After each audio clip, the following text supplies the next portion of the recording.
പിന്നെ വരണം എന്നൊക്കെ വിചാരിച്ച് ഞാൻ UK ഞാൻ PG കഴിഞ്ഞാണ്, സോഷ്യോളജി കഴിഞ്ഞാണ്. അപ്പം അതൊക്കെ കഴിഞ്ഞ് ഇങ്ങനെ വീട്ടിലിരുന്ന സമയത്താണ് ഓക്കെ എന്നാൽ പിന്നെ ഞാൻ ആദ്യം പഠിക്കാമെന്ന് വിചാരിച്ചു. പിന്നെ വേണ്ട, നമുക്ക് ഇനി പഠിക്കാൻ വയ്യ എന്നോർത്ത് പിന്നെ എന്നാൽ ജോലി എന്നുള്ള രീതിയിൽ അങ്ങനെ പെട്ടെന്നോടെ എടുത്ത ഡിസിഷനാണ്. പക്ഷേ എങ്കിൽ പോലും കുറേ ടൈം എടുത്തിട്ടുണ്ടായിരുന്നു, കാരണം ഇതിൻ്റെ പ്രൊസീജിയർ കാര്യങ്ങളൊക്കെ ആയിട്ട്.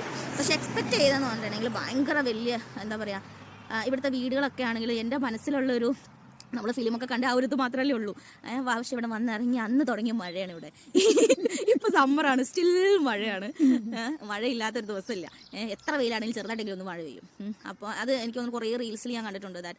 നമ്മൾ ഒരു മിനിറ്റ് ഗ്യാപ്പിൽ ഇങ്ങനെ ഒന്ന് ചെരുപ്പിട്ട് ഇറങ്ങുമ്പോഴേക്കും പിന്നെ മഴ പെയ്യും, പിന്നെ വെയിലാവും. സെയിം അങ്ങനെ ഒരു കാലാവസ്ഥയാണ്. പിന്നെ ഇപ്പോൾ നമ്മളത് അഡാപ്റ്റ് ആയി, കാരണം കുറച്ച് ആയല്ലോ, 2-3 വർഷം കൊണ്ട് ഞങ്ങൾക്കിപ്പോൾ ഒരു ഏകദേശം ധാരണയാണ്. ഇപ്പോൾ എവിടെ പോയാലും ജാക്കറ്റ് ഇടാണ്ട് പോകാൻ പറ്റില്ല, വെയിൽ കണ്ടാൽ കൂടി ജാക്കറ്റ് ഇടാണ്ട് നമുക്ക് പുറത്തിറങ്ങാൻ പറ്റില്ല എന്നുള്ളൊരു ഇതായി ഞങ്ങൾക്ക്.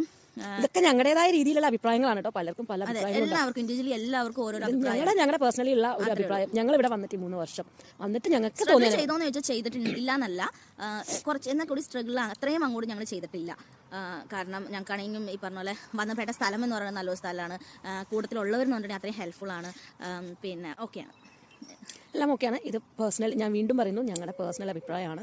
പലർക്കും പല അഭിപ്രായങ്ങളുണ്ടാകും. എല്ലാ വർക്ക് പ്ലേസും ഒരുപോലെ ആയിരിക്കണം എന്നില്ല, എല്ലാം നമ്മൾ താമസിക്കുന്ന സ്ഥലങ്ങൾ അല്ലെങ്കിൽ നമ്മൾ പോകുന്ന സ്ഥലം എല്ലാം സെയിം ആയിരിക്കണം എന്നില്ല. പക്ഷേ ഞങ്ങളെ സംബന്ധിച്ച് ഞങ്ങളുടെ വർക്ക് പ്ലേസ് ആയാലും നമ്മൾ താമസിക്കുന്ന സ്ഥലമായാലും ഒക്കെ ഞങ്ങൾക്ക് കംഫർട്ടാണ് ഇതുവരെ കിട്ടിയിട്ടുള്ളൂ.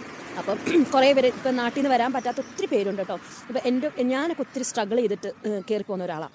കാരണം നമ്മൾ നഴ്സിംഗ് കഴിഞ്ഞു, നാട്ടിൽ കഷ്ടപ്പെട്ട് പണിയെടുക്കുന്നു, നഴ്സായി എടുക്കുന്നു, പല പല വഴികൾ നോക്കുന്നു, ലാസ്റ്റ് കഷ്ടപ്പെട്ട് എത്തിയതാണ് ഇവിടെ. ലാസ്റ്റ് കച്ചിത്തുരുമ്പ് എന്ന രീതിക്കൊക്കെ നമ്മളിവിടെ എത്തിപ്പെട്ട ആൾക്കാരാണ്. അപ്പം ഇതുപോലെ ഇങ്ങനെ എത്താൻ പറ്റാത്തവർ വരെ ഉണ്ടാവും കേട്ടോ.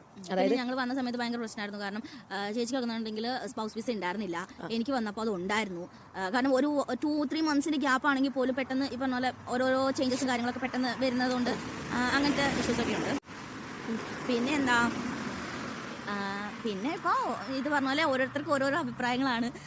പിന്നെ സ്റ്റുഡൻസ് ആയിട്ട് വരുന്നവരുണ്ട്, അവർക്ക് അവരുടേതായ സ്ട്രഗിൾ ചെയ്യുന്നവരുണ്ട്. സ്റ്റുഡൻസ് ആയി വന്നിട്ട് ബൈലക്ക് PSWയിൽ നിന്ന് ജോലി കിട്ടി വിസ കിട്ടുന്നവരുണ്ട്. ഇതൊക്കെയും പെർഫെക്റ്റ് ആയിട്ടും തിരിച്ച് നാട്ടിൽ പോയവരും ഉണ്ട്. നമുക്കറിയാവുന്ന പലരും രണ്ടിലും ഉണ്ട്. അതെ, രണ്ടിലും ഉണ്ട്. കാരണം ഇവിടെ വന്നിട്ട് ഒന്നും സെറ്റ് ആവാതെ പോയ ഒത്തിരി പേരുണ്ട്. ഒത്തിരി പേര് ഞങ്ങൾക്ക് അറിയാം, പഠിച്ച് മാത്രം തിരിച്ചു പോകുന്നവരുണ്ട്. പക്ഷേ എന്നാൽ ജോലി കിട്ടി അത്രയും വെൽ സെറ്റിൽഡ് ആയിട്ട് ജീവിക്കുന്നവരുണ്ട്. സെറ്റിലാവണം എന്ന് വിചാരിച്ച് നിൽക്കുന്ന ആൾക്കാരല്ല. ഓക്കെ, ഞങ്ങളിവിടെ നമുക്ക് എപ്പോഴും നമ്മുടെ നാടും കാര്യങ്ങളും തന്നെയാണ്. പക്ഷേ ഇവിടെ ഇപ്പോൾ ഞാനെന്ന് പറഞ്ഞിട്ടുണ്ടെങ്കിൽ നൈറ്റ് ചെയ്യുന്ന ഒരാളാണ്. എന്റെയാണ്. അപ്പം ഞങ്ങൾ കാണലെന്ന് പറഞ്ഞിട്ടുണ്ടെങ്കിൽ ഭയങ്കര ചുരുക്കം സമയങ്ങളിൽ മാത്രമാണ് ഞങ്ങൾ കാണുള്ളൂ.